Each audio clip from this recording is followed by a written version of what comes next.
Good morning, good morning, good morning. Friends, learners, leaders, semangat pagi. Kembali lagi bertemu dengan saya Eloy Zaluhu dalam program Smart Motivation and Leadership. Nah, pagi hari ini kita berbicara dan membahas tentang tema yang sangat cocok untuk hal-hal yang kita ikutin viral selama beberapa hari terakhir ini, yaitu pejabat belum tentu pemimpin. Pejabat belum tentu pemimpin. Dan saya akan mulai dengan kalimat berikut ini, dengarkan baik-baik. Tanpa pemimpin, tak ada perubahan. Tanpa perubahan, tak ada kemajuan. Saya ulang, dengarkan sekali lagi. Tanpa pemimpin, tak ada perubahan. Tanpa perubahan, tak ada kemajuan. Jadi ada 3 kata penting, yaitu pemimpin, perubahan, dan kemajuan. Kalau Anda ingin ada kemajuan di level diri sendiri, maka harus ada perubahan. Kalau kemajuannya dalam hal karir, bisnis, kesehatan, maka harus ada yang diubah. Lebih rajin, lebih jujur, menjaga makanan supaya lebih sehat, olahraga, harus ada yang berubah. Karena kalau tidak ada perubahan, namun mengharapkan ada kemajuan yang lebih baik, kata Albert Einstein, itu adalah insanity, itu adalah kegilaan. Dalam hal memimpin tim juga sama. Urusan semua pemimpin adalah membawa perubahan ke arah yang lebih baik, ada kemajuan. Demikian juga dengan memimpin sebuah organisasi, apalagi memimpin sebuah bangsa.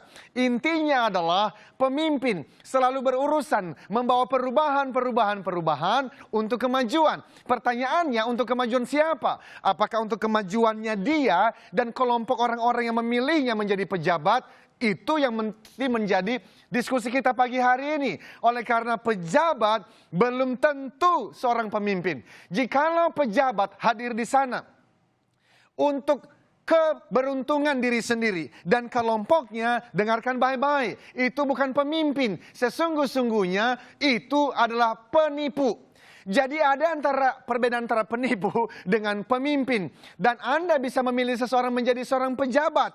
Anda tidak bisa memilih seseorang menjadi seorang pemimpin. Karena pemimpin berbicara mengenai perubahan, dan perubahan yang membawa kemajuan untuk orang-orang yang dipimpin. Orang-orang yang menyerahkan nasib masa depannya di bawah kepemimpinan para pejabat ini.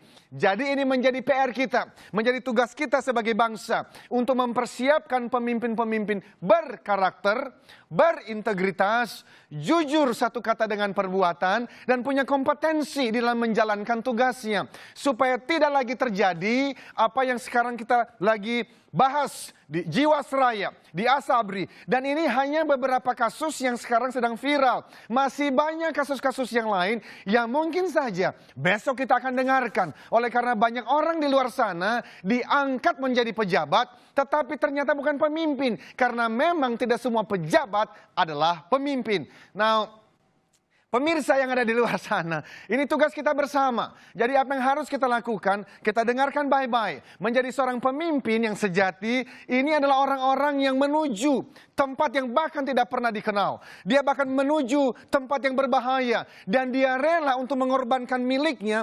Untuk apa? Untuk menyelamatkan milik kita. Ya, dia rela masuk di dalam bahaya untuk menyelamatkan apa yang kita miliki. Seorang pemimpin sejati tidak akan pernah mengorbankan milik kita untuk dia mencari dan menambah kepemilikannya, untuk menumpuk milik-miliknya. Jadi bagaimana kita bisa melihat pejabat atau pemimpin yang sejati? Yang kita harapkan adalah dia menjadi seorang pejabat sekaligus seorang pemimpin sejati. Dan sekali lagi, pemimpin sejati berbicara mengenai apa? Perubahan untuk kemajuan siapa? Kemajuan orang-orang yang dipimpin. Jadi kalau ada pejabat di luar sana, Anda sedang sibuk untuk menumpuk kekayaan sendiri, maka sudah seharusnya Anda mengundurkan diri. Sudah seharusnya Anda mengundurkan diri dan berikan kesempatan kepada orang-orang yang memang punya pemahaman yang jelas mengenai kepemimpinan yang sejati. Apa itu? Memberikan perubahan dan kemajuan untuk siapa? Untuk orang-orang yang ada di dalam lingkungan kerja, orang-orang yang dipercayakan kepadanya. Nah, pemirsa, bayangkan dulu di sebuah kampung di mana kakek moyang kita itu baru hanya ada 10 orang atau 20 orang. Nah, suatu hari apa yang dilakukan beberapa pria pergi ke tengah hutan. Untuk ngapain? Mencari dan berburu. Dan akhirnya setelah berjalan 5-10 km selama 1 hari, mereka berhasil melacak binatang-binatang di hutan. Mereka pun berhasil membawa binatang pulang. Dan apa yang terjadi? Sampai mereka di kampung, semua orang kampung berkumpul. Dan ketika makanan disiapkan dan mau dihidangkan, ternyata yang terjadi di kampung itu adalah sikut antara satu dengan yang lain. Untuk ngapain? Memperebutkan makanan. Dan orang yang badannya kuat berhasil mendapatkan makanan yang banyak. Sementara yang penduduk dengan badan yang kurus kering itu tidak mendapatkan makanan. Apa yang terjadi? Ini adalah tempat di mana tidak aman. Oleh karena yang tidak punya fisik yang kuat tidak mendapatkan makan. Sebaliknya orang yang punya badan yang besar pun juga tidak bisa tidur pulas. Oleh karena dia takut kalau nanti malam yang kurus kering tadi dendam dan harinya dia dibunuh ketika dia tertidur pulas. Ini keadaan yang tidak aman dan tidak nyaman. Maka dibutuhkan siapa? Pejabat yang adalah pemimpin. Disitulah dibutuhkan pejabat yang adalah pemimpin. Jadi itu yang menjadi tugas kita bersama. Bagaimana kita bisa membangun bangsa ini supaya dipimpin orang-orang yang berkarakter dan berkompetensi, dan itu harus secara serius untuk dipersiapkan. Minggu depan kita akan lanjutkan. Until then, keep that smile, be the 10Xers!